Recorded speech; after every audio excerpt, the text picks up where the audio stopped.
আজকে সকাল থেকে অত্যন্ত বিরক্তিবোধ নিয়ে দিনটা শুরু হয়েছে। কারণ আপনাদের অনেকেই আমাকে হয়তো জাজ করতে আসবেন কথাগুলো শোনার পর, কিন্তু কথাগুলো বলা আমার জন্য অত্যন্ত জরুরি। আর বিষয়টা যাদের নিয়ে তারা হলো এখনকার ইয়ং জেনারেশন। এই যে ট্রেনে উঠেছিলাম, এটা হচ্ছে আজকে ইন্টারসিটি অন্ধ ছিল।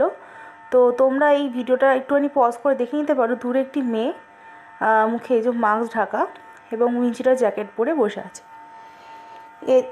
মানে এবং শুধু সে না, এনার মতো অনেকজনকে আমি প্রত্যেক দিন রাস্তায় যাতায়াত করতে দেখছি, যারা মানে মানসিকতার দিক থেকে এতটাই নীচ মনের তৈরি হচ্ছে দিন দিন। এবার সবাই সমান না, সেটা আমিও জানি, কিন্তু বেশিরভাগ জেনারেশন যেটা চোখে পড়ছে সেটা হচ্ছে তাদের মনে মানবিকতা বোধের লেশবোধটুকু কিন্তু জন্মাচ্ছে না। এটা যে কেন হচ্ছে, তাদের বাবা মাদের শিক্ষা নাকি আর অন্য কিছু, সেটা তারাই বলতে পারবে। প্রথম কথা, ট্রেনে ছিল ভিড়।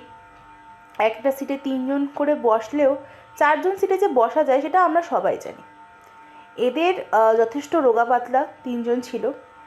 এবং এদেরকে যখন বলা হলো যে, আমি উঠে আগে জিজ্ঞেস করলাম যে কাছাকাছি কেউ নামবে কি না। দুর্গাপুরে কিন্তু প্রচুর মেয়ে নেমেছে, কিন্তু কেউ প্রথম কথা মুখটা খুললো না যে আমি কাছাকাছি নামবো, এবং আমি নিজে থেকে তাদেরকে জিজ্ঞাসা করছি। তারপরে যখন বললাম ঠিক আছে একটু চেপে বসো, তাহলে ধারটাতে একটু বসা যাবে, মানে জাস্ট ঠ্যাকনা দিয়ে বসা যাবে। তো কোমরে পেন হচ্ছিল একটু আজকে আমার, সেই কারণে আমি বসতে চাইলাম। বললো 3 জন বসার সিট, এখানে 4 জন বসে যাবে না। ঠিক আছে, একটু সরে বসো, 2 মিনিট একটু বসি।